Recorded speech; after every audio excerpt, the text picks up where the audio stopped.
Hello dear students, welcome back to your on channel doctor agri business.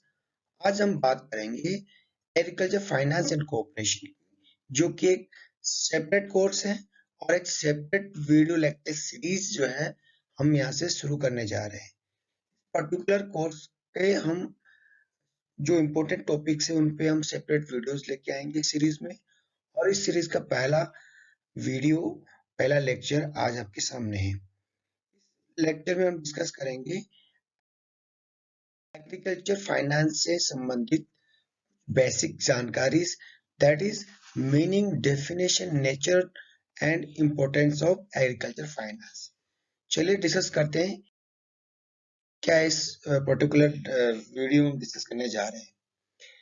Video को शुरू करने से पहले मैं आपको एक सजेशन देना चाहता हूँ कि अगर आपको हमारा वॉइस का फ्लो नहीं लग रहा है तो आप वीडियो का प्लेबैक स्पीड को 1.5 कर दीजिए, सो दैट कि you can get the my voice fluently.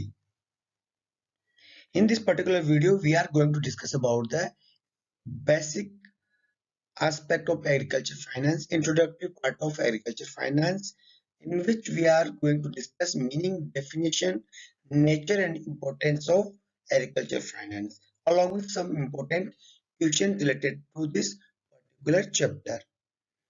जैसा कि हम बात करें कि हम इसमें जो है बहुत ही इंट्रोडक्टरी नॉलेज इस वीडियो में हम डिस्कस करने जा रहे हैं। बहुत ही बेसिक जानकारी, अंडर ग्रेजुएट लेवल की जानकारी हम इसमें जो है डिस्कस करने जा रहे हैं। तो उसमें सबसे पहले हम बात करेंगे meaning of agriculture finance. Agriculture finance क्या होता है? तो अगर हम एग्रीकल्चर फाइनेंस के बारे में जनरल लिटरली मीनिंग निकालना चाहें, that is finance related to agriculture. Means agriculture finance refers to the finance related to agriculture and allied sectors. Sometimes it also known as farm finance. इसको farm finance भी बोलते हैं, agriculture finance भी बोलते हैं। Agriculture finance means financing to the agriculture. Agriculture को finance की services provide करवाना, उसको फाइनेंस अवेलेबल करवाना। So agriculture finance means studying, examining and analyzing the financial aspects pertaining to farm business। मतलब कि एग्रीकल्चर फाइनेंस किसको कहेंगे? जो फार्म बिजनेस है उससे रिलेटेड जो फाइनेंशियल एस्पेक्ट है उसको हम स्टडी करें, उसको हम एग्जामिन करें जांच परखें और उसको एनालाइज करें, उसका विश्लेषण करें, तो उसको हम एग्रीकल्चर फाइनेंस बोलेंगे। कहने का मतलब क्या है कि फार्म्स व्यवसाय से संबंधित जो विभिन्न प्रकार के वित्तीय जो एस्पेक्ट है उनकी स्टडी करना, उनके बारे में जांच करना और उसको विश्लेषण करके उसके बारे में एक जानकारी लेना जो है एग्रीकल्चर फाइनेंस के अंतर्गत आता है। अब जब यहाँ पे हम फाइनेंशियल एस्पेक्ट की बात करते हैं, फाइनेंशियल एस्पेक्ट का मतलब होता है कि आपके पास कहाँ से पैसा आएगा, कहाँ से पैसा जो आप जो है बोरो करेंगे और कहाँ से आपको जो है पैसा जो आप कहाँ पे खर्च करेंगे। Means financial aspects includes the money matter related to production of agriculture products and their disposal। जो एग्रीकल्चर प्रोडक्ट्स को हम प्रोड्यूस करेंगे और उसको मार्केट में डिस्पोज करेंगे, उससे रिलेटेड जो भी मैन्यू मैटर्स होता है उसको हम इंक्लूड करते हैं फाइनेंशियल एस्पेक्ट में।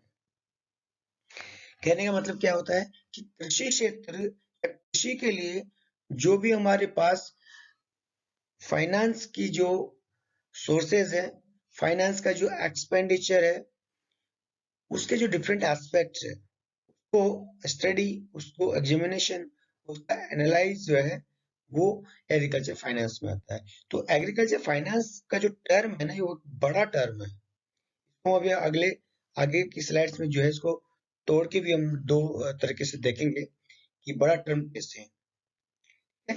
तो अगर हम बात करें एग्रीकल्चर फाइनेंस को, तो टंडन एंड डोंडियाल करके जो साइंटिस्ट है उन्होंने इसको किस तरह से डिफाइन किया।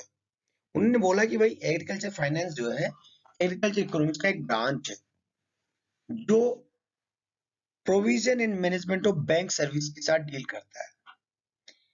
बैंकिंग सर्विसेज कैसे हम प्रोवाइड करवा सकते हैं और उसको कैसे मैनेज कर सकते हैं in respect to agriculture sector, उसको बोलते हैं हम एग्रीकल्चर फाइनेंस या farm finance.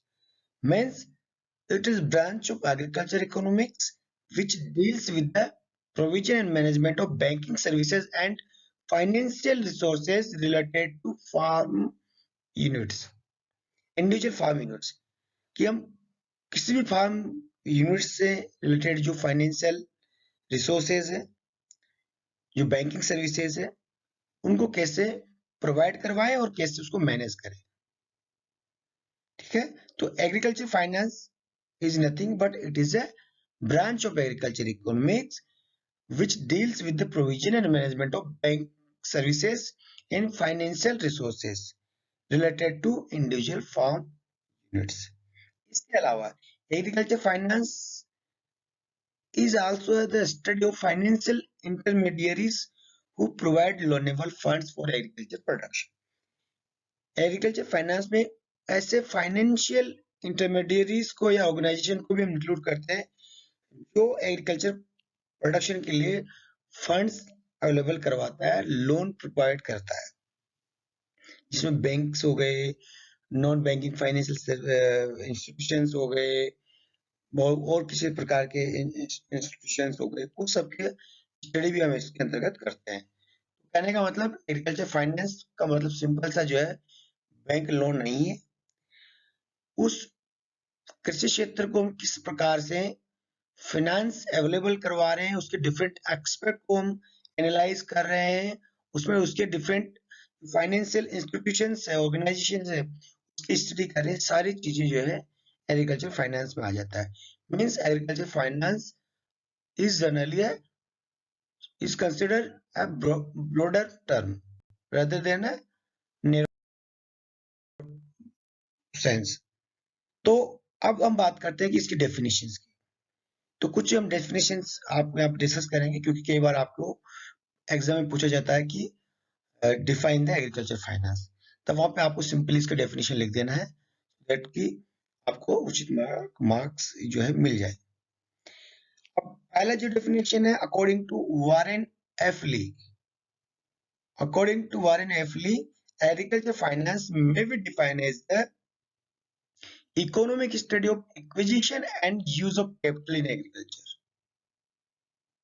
Economic study of acquisition and use of capital in agriculture, मतलब कि कृषि के लिए जो कैपिटल है, जो मनी है, वो कहां से आ रहा है और उसको किस तरह से यूज करें, इसकी अध्ययन को, इसके स्टडी को ही एग्रीकल्चर फाइनेंस बोलते हैं।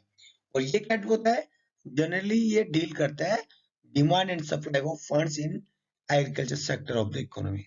एग्रीकल्चर सेक्टर में कितना डिमांड और कितना सप्लाई है फंड्स का, ये एग्रीकल्चर फाइनेंस जो है बताता है। अकॉर्डिंग टू विलियम्स जी मूरे, इनका भी डेफिनेशन बड़ा फेमस है। ये एक बार कई बार जो आपको फिल इन द ब्लैंक्स में पूछ लिया जाता है या मल्टीपल चॉइस में पूछ लिया जाता है। तो according to Williams G Moore, agriculture finance is the economic study of borrowing of funds by the farm. Economic study of borrowing of funds by the farmers, किसानों के द्वारा जो लोन लिया जाता है फंड, उसकी इकोनॉमिक स्टडी है एक चीज। दूसरी चीज economic study of organisation and operation of farm lending agencies, जो फार्म लैंडिंग एजेंसीज है उसकी इकोनॉमिक स्टडी को भी एग्रीकल्चर फाइनेंस कहते हैं। तीसरा इसमें कंपोनेंट है economic study of societies interest in credit for agriculture, लोगों का कैसा इंटरेस्ट है लोन लेने के लिए for the purpose of agriculture,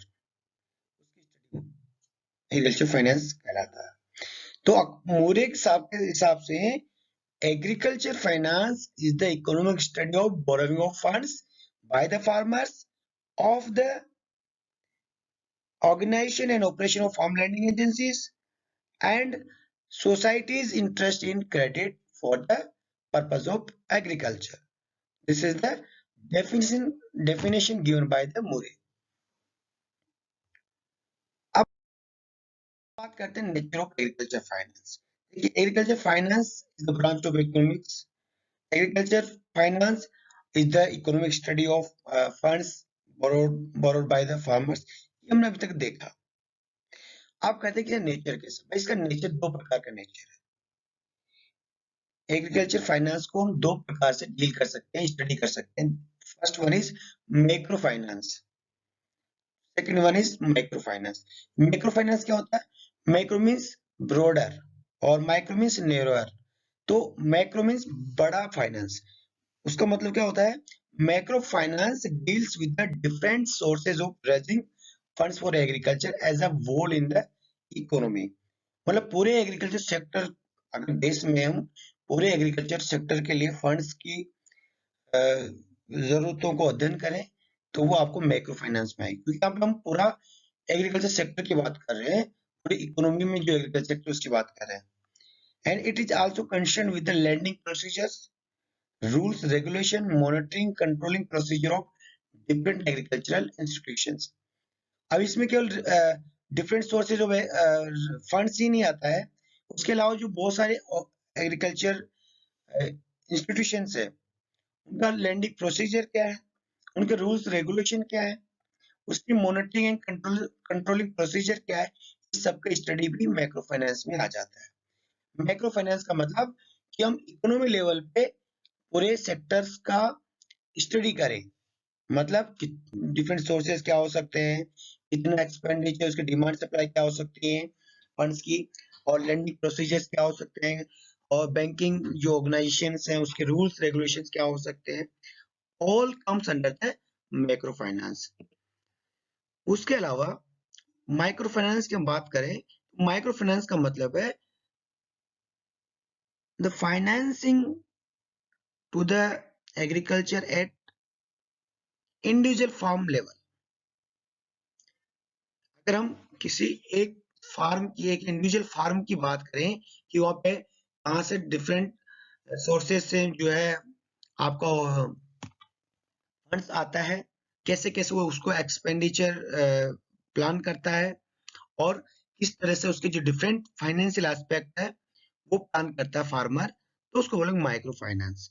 मतलब एक किसान के लेवल पे हम अध्ययन करें, एक फार्म के लेवल पे हम अध्ययन करें, एक इंडिविजुअल फार्म बिजनेस यूनिट के बारे में हम अध्ययन करें, तो वो जो है माइक्रो फाइनेंस होगा. ठीक है.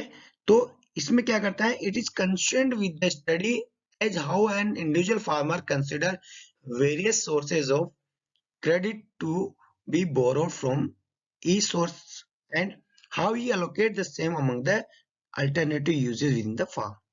तो वही बात आया कि कैसे जो है एक इंडिविजुअल फार्म के लिए वो डिफरेंट सोर्सेज से फंड को बोरो करता है, उधार लेता है, और कैसे उस बोरोड फंड को यूटिलाइज करता है among different uses on the farm. Farm में तो वो बहुत सारी चीजें कर सकता है, डिफरेंट एंटरप्राइजेस ग्रो कर सकता है, वो फिश प्रोडक्शन कर सकता है, वो क्रॉप प्रोडक्शन कर सकता है, वो डेयरी कर सकता है, वो वर्मी कल्चर कर सकता है, वो किसी और प्रकार का एंटरप्राइज ले सकता है. तो उसको कैसे वो लोकेट करता है, इस चीज की जब हम स्टडी करते हैं तो उसको बोलते हैं माइक्रो फाइनेंस. तो माइक्रो फाइनेंस का मतलब इंडिविजुअल लेवल पे फॉर्म की स्टडी करना. ठीक है. इंडिविजुअल लेवल पे different sources of credit board bye the farmers study करना. और मैक्रो लेवल की बात करें, मैक्रो फाइनेंस की बात करें, तो study of raising funds for agriculture as a whole in the economy. तो these are two important concept in nature of agriculture finance. आज अच्छा इससे बात करते हैं importance of agriculture finance. Agriculture finance का इंपोर्टेंस क्या होता है? अब आप लोग दिमाग लगाइए कि अगर एग्रीकल्चर फाइनेंस नहीं हो तो क्या दिक्कत हो, और एग्रीकल्चर फाइनेंस है, मिल रहा है, तो क्या सुविधा होती है एक किसान को, एक फार्मर को, या इवन जो जो एंटरप्रेन्योर्स है, जो बिजनेसमैन है उसको. तो देखिए, एग्रीकल्चर फाइनेंस मैं जो सबसे बड़ा जो रोल होता है इसका, वो होता है कि एग्रीकल्चर फाइनेंस जो है, जो फार्मर्स हो उसको वो उसके जो डिफरेंट रिसोर्सेज उसकी प्रोडक्टिविटी को बढ़ा देता है। डिफरेंट रिसोर्सेज की प्रोडक्ट को बढ़ा देता है। क्यों? क्योंकि वो सपोर्टिंग जो मटेरियल है, सपोर्टिंग जो फैसिलिटीज है, सपोर्टिंग जो इंफ्रास्ट्रक्चर है, सपोर्टिंग जो इनपुट्स हैं, सपोर्टिंग जो अदर रिसोर्सेज है, वो उसको अवेलेबल करवा देता है। अब किसी फार्मर्स के पास में जो है मशीनरी नहीं है, लेकिन वो वहाँ पे क्रॉप प्रोडक्शन करना चाहता है, तो वो जो है लोन लेके जो है मशीन खरीद सकता है, और वो अपने जो डिफरेंट रिसोर्सेज, चाहे वो लैंड हो, वो लेबर हो, चाहे वो उसका किसी और प्रकार का सेट्स हो, उसको वो अच्छे से यूटिलाइज कर सकता है और अपनी प्रोडक्टिविटी को बढ़ा सकता है। ठीक है? तो ये चीजें भी जो है इसमें जो है बहुत ज्यादा इंपॉर्टेंट है। इसके अलावा जो है हाई प्रोडक्टिव रिसोर्सेज के साथ साथ जो है फार्मिंग कम्युनिटी है, जो फार्मर्स है, उनकी जो लेवल ऑफ स्टैंडर्ड है, लिविंग स्टैंडर्ड है जो है, उसको भी वो इंक्रीज करता है, क्योंकि आपके फाइनेंस से जो है आपके पास प्रोडक्शन अच्छे से होता है, तो आप जो है बाकी चीजें को जो है अच्छे से मैनेज कर सकते हैं, तो आप एक्सेस कर सकते हैं। बहुत सारी चीजें जो है किसानों को एक्सेस नहीं होती है। बहुत सारी टेक्नोलॉजी ऐसी होती है, बहुत सारी फार्म इनपुट्स ऐसे होते हैं जो हाई यील्डिंग वेराइटीज कह लीजिए, फर्टिलाइजर कह लीजिए, या अदर फार्म इनपुट्स कह लीजिए, जो जिनको अगर आप यूटिलाइज करना है, जिसको आप परचेज करना है, तो आपको कैपिटल की जरूरत होती है, फंड की जरूरत होती है, जो कि किसानों के पास नहीं होता है। और किसानों के केस में तो आप लोग जानते होंगे, आप में से बहुत सारे स्टूडेंट जो है ग्रामीण बैकग्राउंड से आते होंगे, तो उनको पता है कि गांव में किसानों की क्या हालत रहती है। उनके पास घर खर्च चलाने के लिए पैसे नहीं होते, तो खेती के लिए पैसे तो बहुत दूर की बात है। तो किसानों के पास खुद का फंड जो है उतना नहीं होता है, और खुद का फंड नहीं है, तो खेती करने के लिए उसको फंड चाहिए from the outside of the family, मतलब बैंक से चाहिए, या फिर मनी लेंडर चाहिए, या किसी दूसरे रिलेटिव से चाहिए। तो फंड तो चाहिए खेती करने के लिए, इसलिए भी उसको फंड चाहिए। दूसरा फंड क्यों चाहिए? कि भाई जो इंडियन इकोनॉमी है, वो एग्रेरियन स्ट्रक्चर उसका है, मतलब वो पूरा जो है वो कृषि पे आधारित है। पूरा जो है स्मॉल एंड मीडियम साइज उसका होल्डिंग का है, ऑपरेशन होल्डिंग उसकी बहुत छोटी है। बहुत सारे स्मॉल एंड मार्जिनल फार्मर्स हैं। ठीक है? उसके साथ साथ जो है वेदर रिलेटेड फ्लक्चुएशंस वहाँ पे बहुत ज्यादा है। ठीक है? फ्लड्स आ जाता है बार बार, वहाँ पे जो है ड्रॉट्स आ जाता है, और बहुत सारे इंसेक्ट पेस्ट का अटैक हो जाता है। तो इस तरह की जो नेचुरल और जो वेदर बेस्ड एडवर्सिटीज है फार्मर्स के लिए, वो एक बड़ा चैलेंज का काम करती है। और ऐसी एडवर्सिटीज से बचाने के लिए, या उसको उसके इम्पैक्ट को कम करने के लिए उनको हमको सपोर्ट करने की जरूरत होता है। तो या हम तो क्रेडिट के रूप में करें, या किसी और प्रकार से उसको मदद करें, तो इसलिए उसकी जरूरत पड़ती है। दूसरा है कि किसी भी प्रकार की टेक्नोलॉजी अगर किसान को अडॉप्ट करना है, चाहे वो हाई यील्डिंग वैरायटीज हो, चाहे वो मशीनरी हो, चाहे वो कोई इक्विपमेंट्स हो, कोई भी टेक्नोलॉजी है, वो जो है कैपिटल इंटेंसिव होती है, कैपिटल डिमांडिंग होती है। मतलब उसको यूटिलाइज करना है, उसको अडॉप्ट करना है, तो आपको कैपिटल की जरूरत पड़ती है, और कैपिटल की जरूरत पड़ेगी तो किसान को फंड की जरूरत पड़ेगी, लोन की जरूरत पड़ेगी, क्रेडिट की जरूरत पड़ेगी, एग्रीकल्चर फाइनेंस की जरूरत पड़ेगी। प्रोविजन ऑफ इरिगेशन, ठीक है, क्योंकि जो अनइरिगेटेड एरिया है उसको अगर इरिगेटेड एरिया बनाना है, तो आपको जो है बड़े बड़े जो है इरिगेशन प्रोजेक्ट हैं, या माइनर इरिगेशन प्रोजेक्ट है, उसके लिए आपको फंड की जरूरत पड़ती है। एग्रो एग्रो इंडस्ट्रीज के लिए उसको जो है फंड की जरूरत पड़ती है। किसान जो है प्रोड्यूस सरप्लस प्रोड्यूस कर लेता है, क्रॉप प्रोडक्शन हो चाहे किसी प्रकार प्रोडक्शन हो, लेकिन उसको प्रोसेसिंग वैलिडेशन के लिए जो फाइनेंस की जरूरत पड़ती है, वो चाहे वो कोऑपरेटिव सोसाइटीज के थ्रू करे, या फिर वो अपना खुद का इंडिविजुअल बिजनेस यूनिट डाले, तो उसको फाइनेंस की जरूरत पड़ेगी। कैपिटल स्ट्रक्चर भी ऐसा है एग्रीकल्चर का, जहाँ पे जो फिक्स्ड कैपिटल है उसकी बहुत ज्यादा जरूरत नहीं पड़ती है, या वो अवेलेबल रहती है, बट जो वर्किंग कैपिटल है उसकी बहुत फ्रिक्वेंटली जरूरत पड़ती है। मतलब वर्किंग कैपिटल का मतलब तो डे टू डे में उसको पैसे की जरूरत पड़ती है, रोज लेबर को पेमेंट करना है, आपको फ्यूल लेके आना है, पेमेंट करना है, इलेक्ट्रिसिटी पेमेंट करना है, या और किसी प्रकार का जो एग्रीकल्चर से रिलेटेड पेमेंट्स करना है, वो वर्किंग कैपिटल की ज्यादा जरूरत पड़ती है। तो इसलिए भी जो है फाइनेंस की किसानों को जरूरत पड़ती है। दूसरा सबसे दिक्कत क्या है कि जो एग्रीकल्चर क्रॉप्स रहती है वो बड़े बायोलॉजिकल नेचर होती है, उनका मैच्योरिटी पीरियड अलग टाइम पे होता है, सोइंग पीरियड अलग टाइम पे होता है, सीजनल होती है, तो उसका जेस्टेशन पीरियड जो है वो बड़ा बड़ी रेंज में आपको देखने को मिलेगा। बहुत सारी क्रॉप्स ऐसी होती है जो सोइंग करने के 3 महीने बाद जो है आपको रिटर्न दे देती है। बहुत सारी क्रॉप्स रहती है जो सोइंग करने के 3 साल 5 साल 6 साल के बाद आपको रिटर्न देने पड़ती है। केस क्रॉप्स होती है जनरली वो लेट आपको रिटर्न देने पड़ती रिटर्न देती है, जैसे ऑर्चार्ड हो गया, कोई मैंगो क्रॉप्स हो गया, प्लांटेशन हो गया। इस तरह की जो चीजें जो क्रॉप्स होती है वो आपको लेट रिटर्न देना पड़ती है। तो इस बीच में जो सोइंग एंड हार्वेस्टिंग के बीच में जो टाइम पीरियड होता है रिटर्न देने में, तो वो जेस्टेशन पीरियड कहलाता है।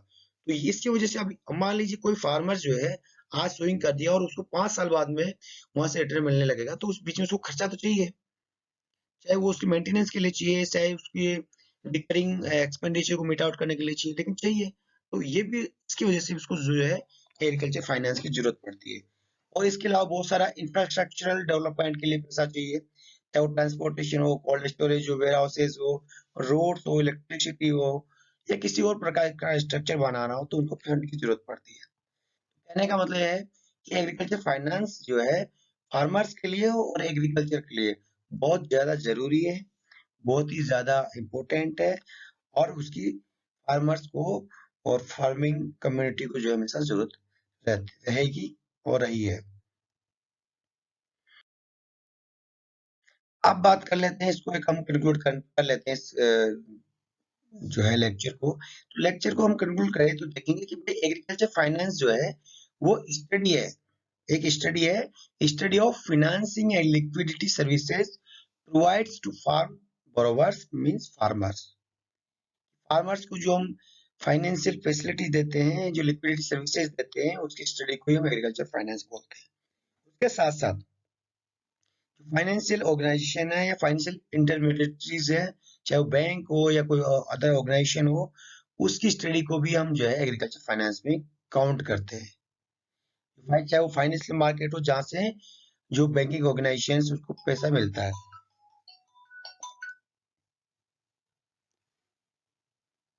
और उसके अलावा अगर हम बात करें financial needs of Indian farmers की, तो उसको दो प्रकार से हम क्लासिफाई कर सकते हैं शॉर्ट में, प्रोडक्टिव नीड्स और अनप्रोडक्टिव नीड्स। प्रोडक्टिव नीड्स मतलब for the purpose of agriculture, मतलब आपको फर्टिलाइजर खरीदना है, इम्प्लीमेंट्स खरीदना है, सीड्स खरीदना है, कुएं खुदवाने हैं, ट्यूबवेल लगवाना है, उसके लिए प्रोडक्टिव नीड्स के लिए आपको फंड की जरूरत पड़ती है। दूसरा unproductive needs means farmers needs credit for purpose other than agriculture, मतलब क्रॉप प्रोडक्शन या एग्रीकल्चर के लिए लोन न चाहकर दूसरे कामों के लिए लोन चाहिए, जैसे बच्चों का मैरिज के लिए, बच्चों की पढ़ाई के लिए, बच्चों के बर्थ और डेथ, या फिर कोई डेथ एनिवर्सरी या फिर डेथ किसी का हो जाता है तो उसके लिए भी पैसा चाहिए होता है। Some type of social evils जो है देखने को मिलेगी, जिसमें जो है लोगों को पैसे की जरूरत पड़ती है, या जिसको आप बोल सकते हैं कंजप्शन लोन। कंजप्शन लोन भी जो है किसानों को जरूरत पड़ता है, जो कि अदर देन एग्रीकल्चर पर्पज होता है। तो agriculture finance can be deal at micro and macro level which is known as macro and micro finance respectively. मतलब ये हमने आप जो डिस्कस किया है वो दो प्रकार के फाइनेंस को डिस्कस किया है, वो है माइक्रो फाइनेंस मतलब इंडिविजुअल लेवल पे जो स्टडी किया जाता है फाइनेंस की, और माइक्रो फाइनेंस जो इकोनॉमिक लेवल पे स्टडी किया जाता है, मतलब एज अ इकोनॉमी वोल जो है हम स्टडी करते हैं कितना एग्रीकल्चर सेक्टर को जो है फंड्स के लिए जरूरत है, या उसका क्या डिमांड है, सप्लाई है, कितने डिफरेंट सोर्सेज है, कैसे उसको यूटिलाइज किया जाता है, all things come under the macro finance. तो this is all about introduction to agriculture finance, and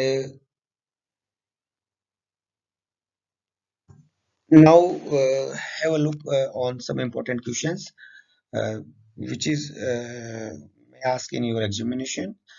सबसे पहले क्वेश्चन जो बनता है वो पूछ सकता है आपसे, पूछता है ये जनरली कि या तो टिप्पणी करिए या फिर आप उसको डिफाइन करिए एग्रीकल्चर फाइनेंस क्या होता है। तो आप एग्रीकल्चर फाइनेंस अगर टिप्पणी पूछता है तो क्या होता है, कैसे होता है, ये लिख सकते हो। अगर डिफाइन करता हो डेफिनेशन लिख सकते हो।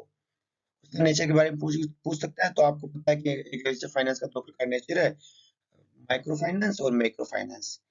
ठीक है, उसके अलावा वो पूछ सकता है कि इसका इंपॉर्टेंस या जरूरत क्या है। तो भाई जरूरत तो बहुत ज्यादा है, जो हमने आप डिस्कस किया already.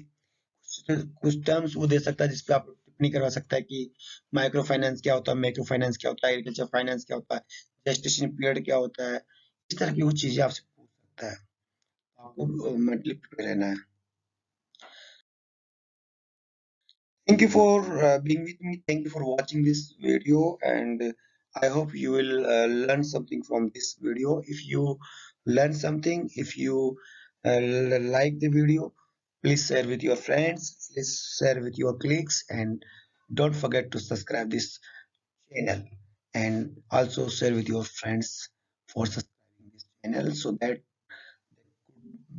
get from this channel as well as videos uploaded on this particular channel.